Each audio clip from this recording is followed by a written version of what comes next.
Have you ever been so ashamed of your parents that you wish they would just disappear from your life? That was me 6 months ago.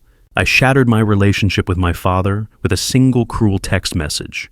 Just 3 days after his heart surgery, when he was at his most vulnerable, I called him pathetic and told him to take an Uber home from the hospital. I was too embarrassed by my humble construction worker dad to give him a ride. What I didn't realize was that my father was about to teach me the most devastating lesson of my lifetime. By the time I discovered the shocking truth about who he really was, it was already too late. He had made his final decision. I wasn't worth anything to him anymore. This is the story of how I became the most selfish son in America. Please listen to the story I'm about to tell so you don't have to make the same heartbreaking mistake I did. Before continuing with what happened that morning, I want to know, where are you hearing this story from? If you've ever prioritized your career over family, tell me about it in the comments. 6 months ago, I was standing in my penthouse apartment in Buckhead, adjusting my Ralph Lauren polo shirt and checking my Rolex. The morning sun streamed through floor-to-ceiling windows, casting light on my perfectly organized life. I was Dr. Ryan Sullivan, one of Atlanta's most promising neurosurgeons, and I had everything figured out. Or so I thought. I grabbed my tailor-made golf clubs from the closet, the same set that cost more than most people's monthly salary. Today wasn't just any golf game. I was playing 18 holes with Dr. Harrison Webb, the chief of surgery at Emory University Hospital. This was my shot at the promotion I'd been working toward for 3 years. Department head, corner office. The respect that came with being at the top of Atlanta's medical elite. My phone buzzed as I headed toward the door. Dad's name flashed on the screen, and I felt that familiar knot of irritation in my stomach. I almost let it go to voicemail, but something made me answer. Ryan. His voice sounded weak, fragile, in a way that made me uncomfortable. Son, I hate to bother you, but I need a ride home from the hospital. I stopped in my tracks. What, Dad? I'm literally walking out the door. I have the most important golf game of my career in 30 minutes. I know, he said, and I could hear him struggling to catch his breath. But the discharge nurse says I can't take a taxi after heart surgery. I need family to pick me up. Just this once, Ryan. Please. The desperation in his voice should have moved me. Should have reminded me that this was my father, the man who raised me alone after Mom died. Instead, all I could think about was Patricia Wells arriving at the hospital for her shift in an hour. What if she saw him? What if she saw me with him? Patricia and I had been together for 3 years, and she believed my father was dead. I'd told her he died in a construction accident when I was in college.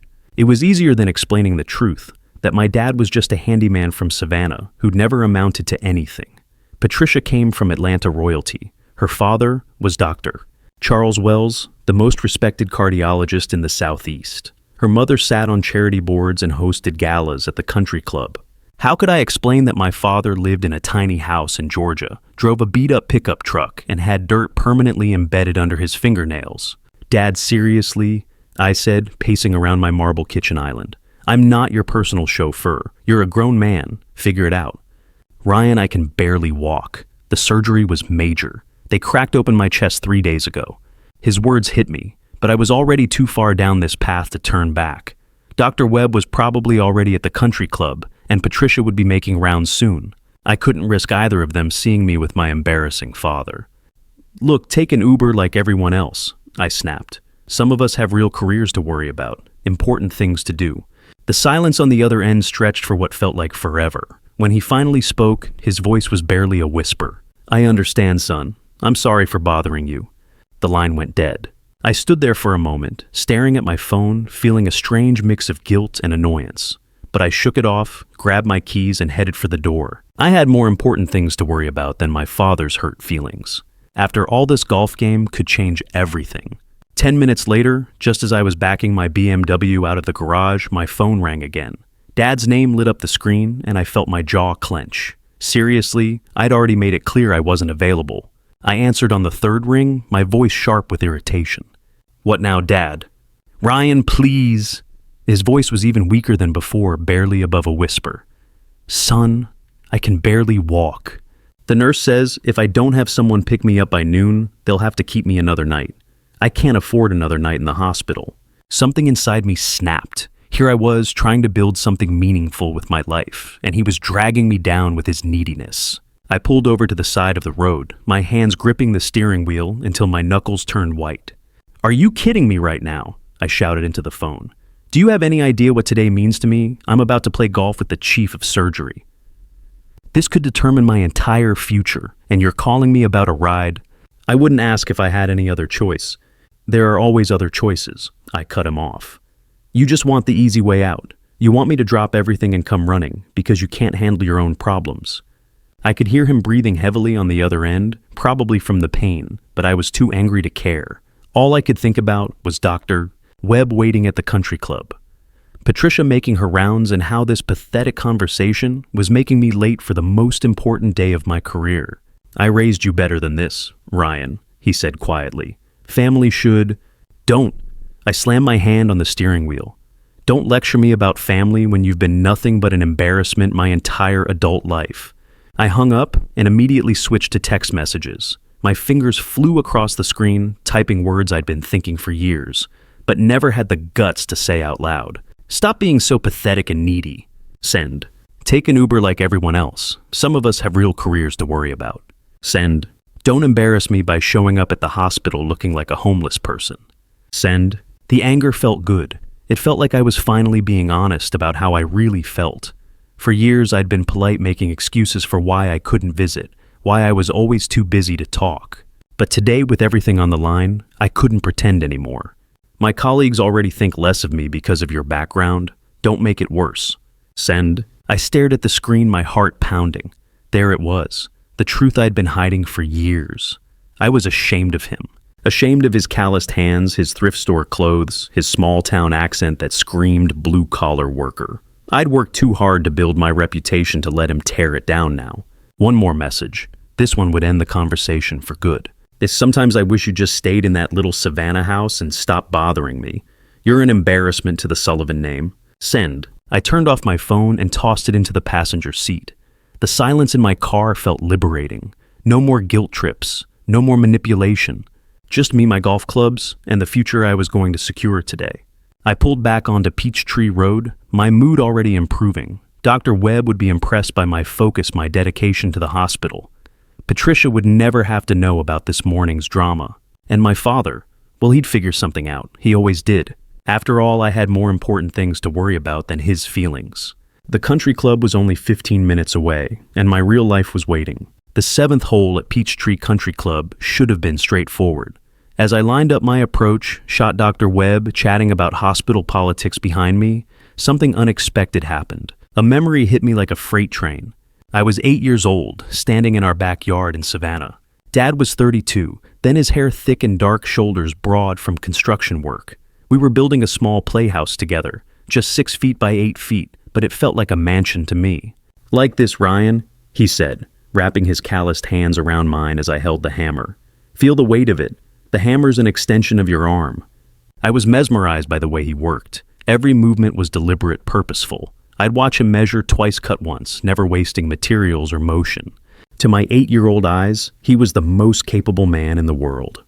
"Daddy, are we building something big?" I asked one Saturday afternoon, wiping sweat from my forehead the way he did. He stopped hammering and knelt to my level, his weathered face breaking into the biggest smile. "Yes, son," he said, pulling me into a hug that smelled like sawdust and Old Spice. "Something very big for our future." I felt so important working beside him. Important and loved and proud. I'd brag to neighbors about how my daddy could fix anything, how he knew exactly which tool to use for every job. Those evenings were magical. We'd sit on our front porch sharing a Coca-Cola, and Dad would tell me stories about hard work and dreams.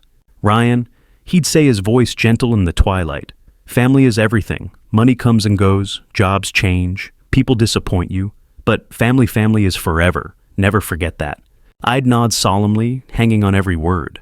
Back then, when other kids talked about their dads being doctors or lawyers, I'd proudly announce that my dad could build entire houses with his bare hands. The playhouse took 3 months to finish. When we put on the final shingle, Dad lifted me up so I could hammer it in. "There," he said, stepping back to admire our work. "We built that together, son. Just you and me." I remember the pride in his eyes when he watched me play in something we'd created together. That little house became my castle, my office, my secret hideout. "Dr. Sullivan!" Dr. Webb's voice snapped me back to reality. "You've been standing over that ball for 5 minutes. Everything all right?" I blinked, suddenly aware of the golf course, the promotion, the future I was securing. That memory of the little boy who worshipped his construction worker father felt like it belonged to someone else entirely. "Sorry," I said, adjusting my grip, just thinking through the shot. I swung hard, sending the ball sailing toward the green. It landed perfectly, rolling within 3 feet of the pin. "Doctor." Webb whistled appreciatively, and I felt that familiar surge of professional satisfaction. The strange moment of nostalgia passed as quickly as it had come. I had work to do, a career to build, a reputation to maintain. After all, I had more important things to focus on than childhood memories. As we walked toward the 8th tee, another memory surfaced, this one less pleasant. The gradual transformation from that 8-year-old boy who adored his father into the man who was ashamed of him. Medical school at Emory was where it all began.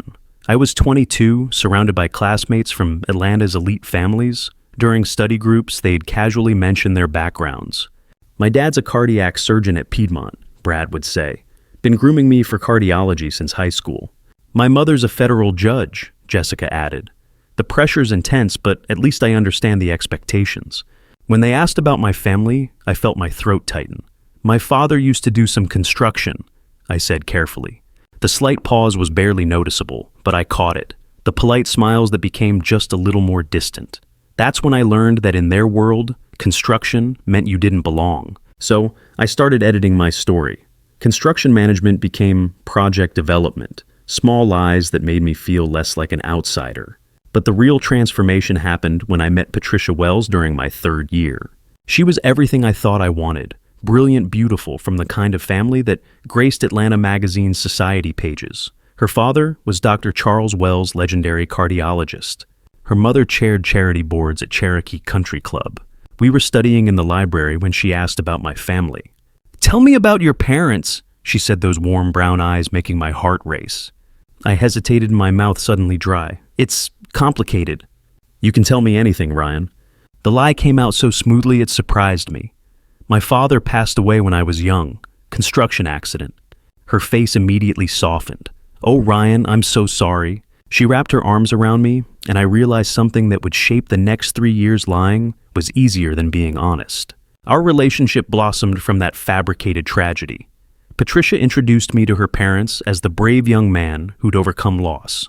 Dr. Wells took me under his wing. Mrs.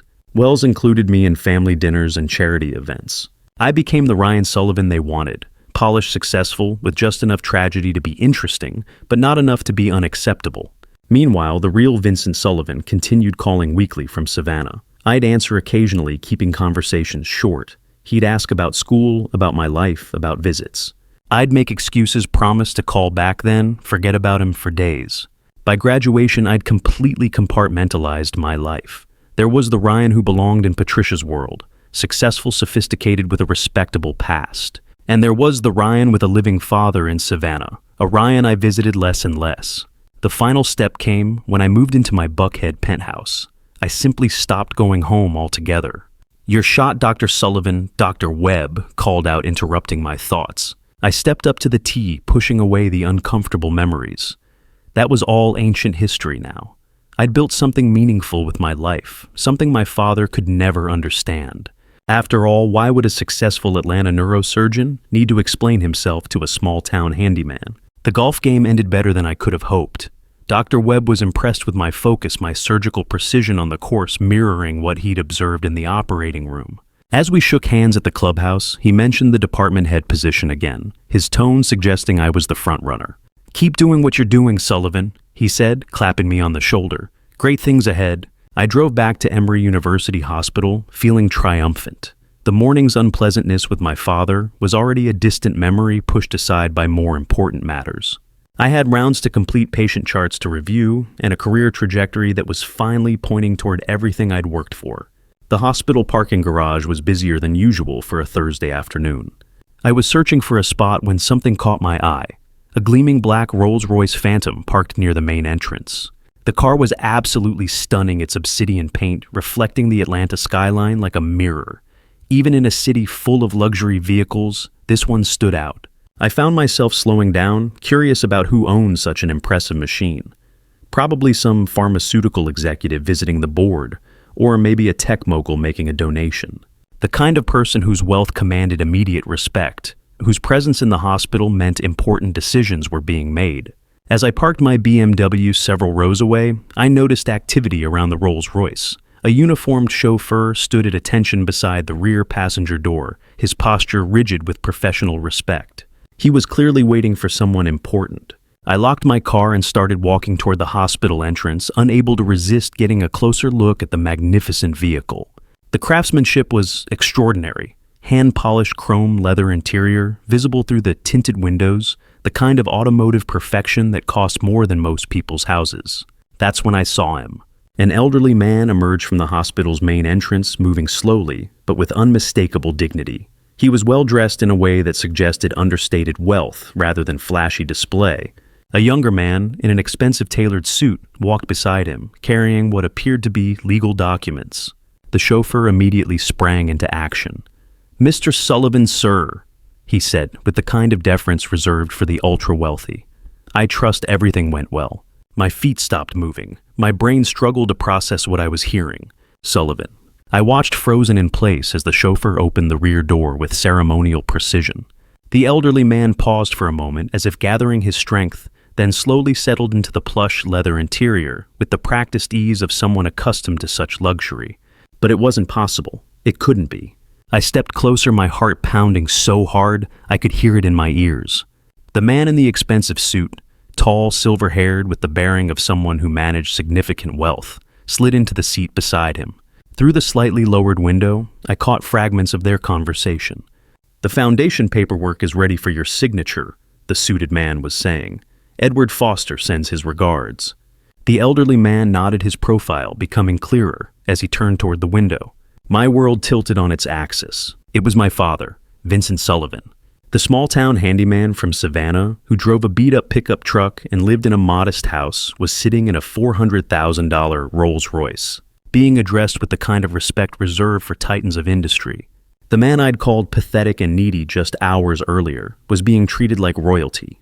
As the phantom began to glide away from the curb with whisper-quiet elegance, my father's eyes met mine through the tinted window. For a moment, that felt like eternity. We stared at each other across the impossible distance between the son who'd rejected him and the father, who was apparently someone entirely different than I'd ever imagined. His expression was unreadable. Not angry, not sad, just knowing. As if he'd been waiting for this moment, this recognition, this earth-shattering collision between the lie I'd been living and whatever truth was driving away in that magnificent car. The Rolls-Royce disappeared into Atlanta traffic, leaving me standing alone in the parking lot with my mouth open and my entire understanding of reality crumbling around me. My hands trembled as I fumbled for my phone, barely able to grip the device. I stood in the parking lot, cars moving around me, but all I could focus on was that impossible image, my father in a Rolls-Royce. With shaking fingers, I typed Vincent Sullivan, Atlanta. The results loaded and my world exploded. Sullivan Properties, Real Estate Empire, Reshapes Atlanta Skyline. I scrolled frantically as more headlines appeared. Forbes, Vincent Sullivan, the reclusive billionaire who built Atlanta. Business Journal, Sullivan Properties sold for record-breaking. Wald, Yellstars, $8 billion, $1.8 billion. My father, the man I'd called pathetic hours ago, was worth nearly $2 billion. I clicked on the Forbes article. There he was, but not the Vincent Sullivan I knew. This man wore expensive suits, stood confidently in boardrooms, shook hands with Georgia's governor. The caption read, "Vincent Sullivan finalizes largest real estate deal in Georgia history." More photos showed ribbon-cutting ceremonies with Atlanta's elite. Sullivan Properties breaks ground on affordable housing project.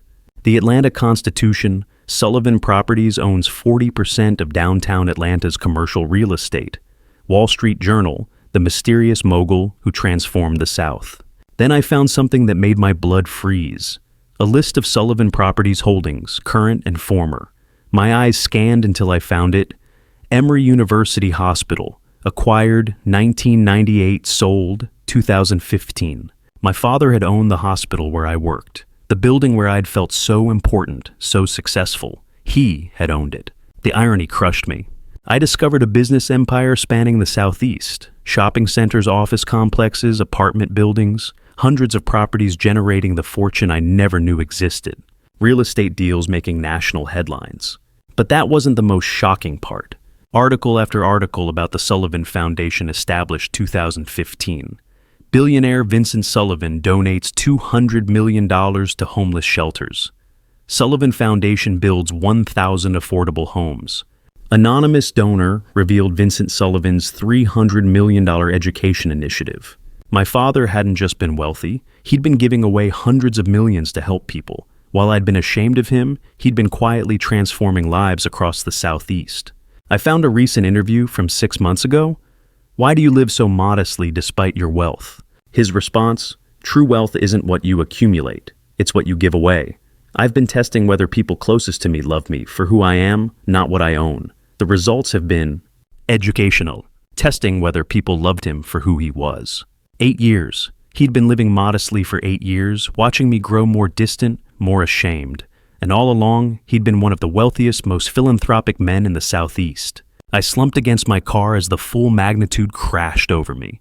This morning, I'd called a billionaire philanthropist pathetic. I'd told one of Atlanta's most successful businessmen to take an Uber. I'd said I was embarrassed by a man who'd given more to charity than I'd see in 10 lifetimes. He'd been testing me all along. I'd failed spectacularly. With trembling fingers, I found Dad's number and pressed call, straight to voicemail. Dad, it's Ryan. I need to talk to you. Please call me back. I dialed again immediately. Voicemail. Dad, please pick up. I know you're upset about this morning, but I need to explain. Third call, still voicemail. I'm sorry about earlier. I was stressed and I shouldn't have been harsh. Just call me back. By the fourth call, my voice was cracking. Dad, I found out about Sullivan Properties. We need to talk. Please. Fifth call. Why didn't you tell me I'm so confused right now? Sixth call. I'm sitting in the hospital parking lot. You own this place. How is that possible? Seventh call. I never knew about the business empire, the foundation. Why didn't you tell me? Eighth call. Please, Dad. I've been a terrible son, but I didn't know. I swear I didn't know. By the ninth call, I was crying openly. Dad, I'm so sorry. I called you pathetic, but you're incredible. You're everything I pretended to be. 10th call. I've been telling people you're dead. Patricia thinks you died in a construction accident. What kind of person am I? 11th call.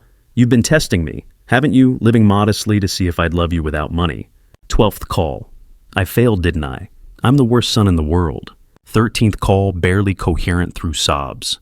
Please don't give up on me. I don't deserve forgiveness, but I'm begging you. 14th call. I'll do anything. Quit my job, move back to Savannah. Just please talk to me. 15th call. I love you, Dad. I haven't said that in years, but I love you. I was too selfish to show it. 16th call. You raised me alone after Mom died. Worked so hard and I repaid you by being ashamed. How can you forgive that, or spirit? Waited bored, you way all. 17th call, barely speaking through tears. Dad, please, just 5 minutes. Let me apologize, try to fix this. When the 17th call went to voicemail, I switched to text messages. Dad, I'm so sorry. I never knew about Sullivan Properties or any of it. Please give me 5 minutes to explain. I was cruel this morning. I was wrong about everything. You're incredible, not pathetic. You're a billionaire and I called you needy. I'm crying in the parking lot like a child because I'm the worst son in history. You sacrificed everything for me, put me through medical school. I repaid you with contempt.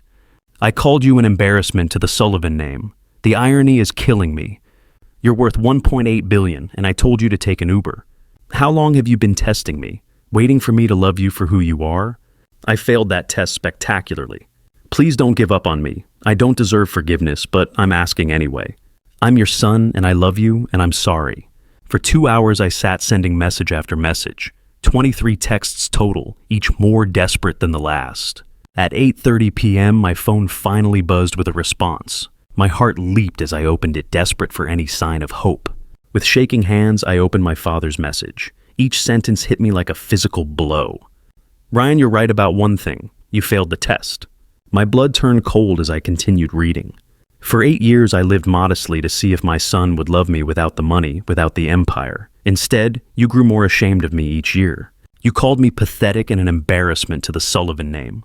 My hands trembled violently. But you made your choice this morning when you told me to take an Uber and stop bothering you. Now, I'm making mine. Some mistakes can't be undone. Some words can't be taken back. The final line destroyed me. Don't contact me again. I immediately tried calling back. The phone went straight to, the number you have dialed is no longer in service. He had blocked me completely. I sat in my car until midnight trying different phones, sending emails. Nothing went through. My father had erased me from his life with billionaire efficiency. I barely slept. The next morning, my phone buzzed with news alerts. I turned on the television and watched my world collapse. Breaking news from Atlanta. The anchor announced, billionaire Vincent Sullivan calls press conference to announce the largest charitable foundation in Georgia history. The screen showed the Ritz-Carlton where my father stood behind a podium. He looked nothing like the modest handyman I knew. This was Vincent Sullivan, the billionaire, commanding authoritative every inch the titan I'd never recognized. I'm announcing the Sullivan Foundation. He began, which will distribute my entire $1.8 billion fortune to homeless shelters, affordable housing, and educational programs. Reporters erupted with questions. You may wonder why I'm giving away everything instead of leaving it to family. I spent 8 years testing whether my son would love me for who I am, not what I own. My stomach dropped as I realized what was coming. Yesterday morning, 3 days after my heart surgery, my son sent me messages I'd like to share. No, please no. He pulled out his phone and read my cruel words to the packed room. And stop being so pathetic and needy. Take an Uber like everyone else. Some of us have real careers to worry about. Each word was a public execution. Don't embarrass me by showing up looking like a homeless person. My colleagues think less of me because of your background. The cameras recorded every word for the entire country.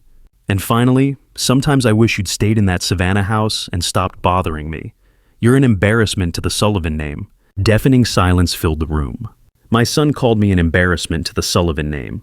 My father continued looking directly into the camera.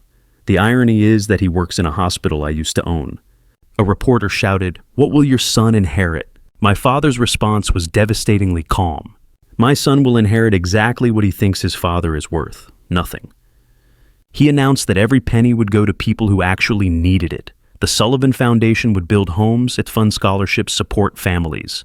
Everything I should have cared about. The press conference ended with my father walking away, leaving reporters with the biggest story of the year, the billionaire who disowned his son, on national television. I sat staring at the screen, knowing that by noon everyone in America would know exactly what kind of person Ryan Sullivan really was. My phone rang at exactly 9:47 a.m. Patricia's name flashed on the screen, and for a brief moment I felt a flicker of hope. Maybe she hadn't seen the news yet. Maybe I could explain before she found out. "Hello," I answered, trying to keep my voice steady. "I'm coming over," she said, her voice colder than I'd ever heard it. "We need to talk." The line went dead. 20 minutes later, there was a sharp knock on my apartment door. I opened it to find Patricia standing in the hallway, still in her scrubs from the night shift. Her usually warm brown eyes were ice cold, her face a mask of disgust I'd never seen before. She pushed past me into the apartment without waiting for an invitation. "So," she said, turning to face me with her arms crossed, "your father isn't dead after all." My mouth went dry. "Patricia, I can explain." "Explain?" She cut me off, her voice rising. "Explain how you lied to me for 3 years about your own father. Explain how you let me comfort you over a tragedy that never happened." "Oh," I reached for her, but she stepped back like I was contaminated. "I watched that press conference, Ryan. I heard every word. Your father, the billionaire philanthropist you were ashamed of, read your text messages on national television." "You don't understand," I said desperately. "I didn't know he was wealthy. I thought he was just a construction worker." "That's exactly the problem," she exploded. "You thought he was just a construction worker, so you were ashamed of him. While he was building homeless shelters and funding scholarships, you were telling people he was dead because you couldn't stand having a blue-collar father." Her words hit me like slaps across the face. "My father is also a doctor," she continued, her voice shaking with anger. "But do you know what he taught me? He taught me that character matters more than money. That how you treat the people who love you says everything about who you really are." She pulled something from her pocket, the engagement ring I'd given her 6 months ago. "You know what you have, Ryan. You have neither character nor even the excuse of being poor. Your father was worth $1.8 billion, and you still treated him like garbage." I dropped to my knees right there in my living room, grabbing her hands. "Patricia, please. I know I made mistakes, but I love you. We can work through this." She looked down at me with something that might have been pity, but it was worse than hatred. "Work through this," she repeated quietly. "Ryan, you told a man recovering from heart surgery to take an Uber because you were embarrassed by him. You called your own father pathetic and needy. You wished he would disappear from your life." Tears were streaming down my face. I was wrong. I was so wrong about everything, but I can change. I can be better. She shook her head slowly. "I can't be with someone who treats family like garbage. I can't marry someone who would lie about their father being dead just to avoid embarrassment." She placed the engagement ring on my coffee table with a soft click that sounded like a gunshot. What kind of man abandons his father after heart surgery? She asked more to herself than to me. What kind of person calls a billionaire philanthropist an embarrassment? Oh. She walked toward the door, then turned back one final time. "I thought I knew who you were, Ryan. I thought you were a good man who'd overcome tragedy. But you're not a good man at all. You're just a selfish, shallow person who got everything handed to him and still wasn't grateful." The door closed behind her with a quiet finality that echoed through my suddenly empty apartment. I remained on my knees in the living room for what felt like hours, staring at the engagement ring on the table. In the span of 24 hours, I'd lost my father, my fiancé, and any illusion I'd had about being a decent human being. The silence in my apartment was deafening, broken only by the sound of my own breathing and the distant hum of Atlanta traffic outside. I was completely alone. 6 months later, when the media storm had finally died down, and I could no longer hide from what I'd done, I found myself driving south on Interstate 95, heading towards Savannah for the first time in over 2 years. The 4-hour drive from Atlanta gave me plenty of time to rehearse what I would say, how I would beg for forgiveness, how I would convince my father to give me one last chance. The past 6 months had been a living hell. After Patricia left, after the press conference went viral, my carefully constructed life had crumbled piece by piece. I'd become a pariah in Atlanta's medical community. Patients requested different surgeons. Colleagues avoided me in hallways.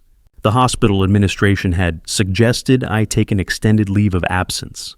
But none of that mattered now. All that mattered was the small house at the end of Magnolia Street where my father lived. The same house where I'd grown up, where we'd built that playhouse together, where he'd taught me about family and love and values I'd forgotten.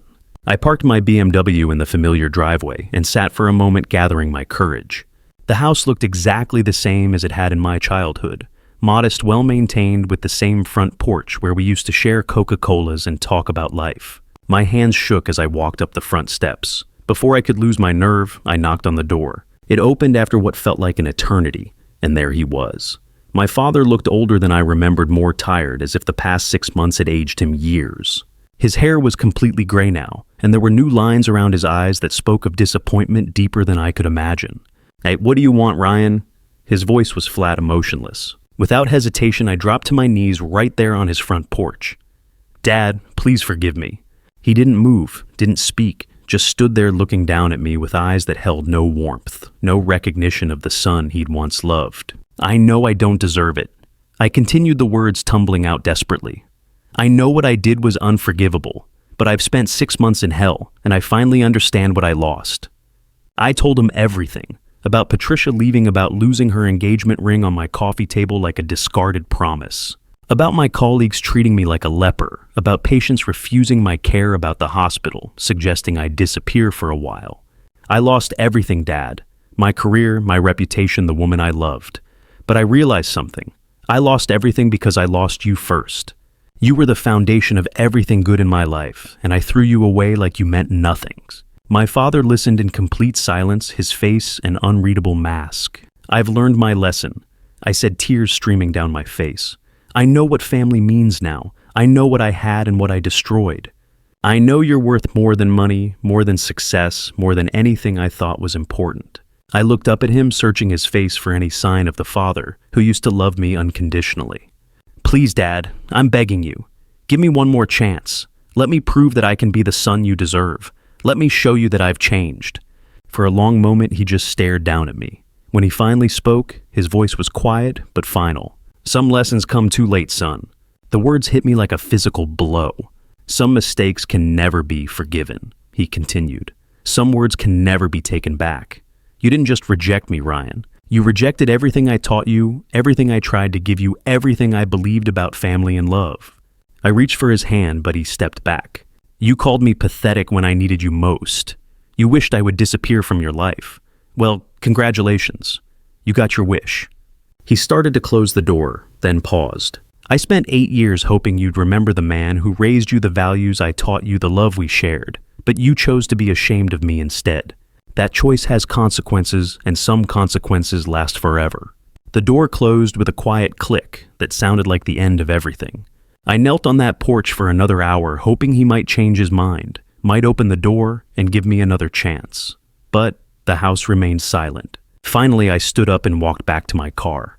As I drove away from Savannah, I knew with absolute certainty that I would never see my father again. I had lost him forever, and it was entirely my own fault. Now, as I sit alone in my empty Atlanta apartment, I finally understand what I destroyed. The silence here is deafening. No calls from Patricia, no colleagues, no father checking on his son. Just me and the crushing weight of my choices.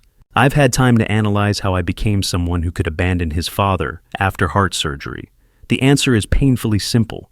I valued reputation over relationships, status over substance. For 8 years, my father lived a test I never knew I was taking. He had $1.8 billion, but chose to drive an old truck and live modestly in Savannah. He wasn't poor. He was testing whether his son would love him for who he was, not what he owned. I failed spectacularly. I had a billionaire father who lived like a pauper to test my love, and I called him pathetic. I told him he was an embarrassment. The man who raised me alone built an empire from nothing, gave away hundreds of millions to help others. I treated him like he was beneath me. The irony is devastating. I was ashamed of a man more successful, generous, and principled than I'll ever be. While I played golf worrying about my image, he funded homeless shelters. While I lied about his existence, he built affordable housing for families. I destroyed the most important relationship in my life because I was too shallow to see his worth. If you're listening to this story, don't make my mistake. Don't wait until it's too late to appreciate people who love you unconditionally. Don't let pride or embarrassment come between you and family. Your parents won't be here forever. They won't always be a phone call away, ready to forgive your mistakes and love you, despite your flaws. Love them while you can, not when it's convenient. Value them for who they are, not what they do for your reputation. Don't wait until you lose them to realize their worth.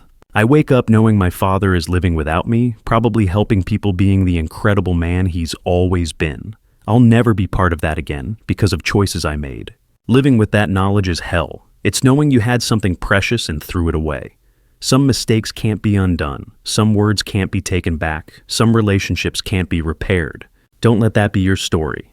If you have parents still alive, family who love you despite imperfections, people who drop everything to help you, treasure them. Protect those relationships like your life depends on it. Call your parents today. Not tomorrow, not next week. Today. Tell them you love them. Thank them for their sacrifices. Apologize for taking them for granted. Hug them. Spend time with them. Learn who they are as people, not just as your parents.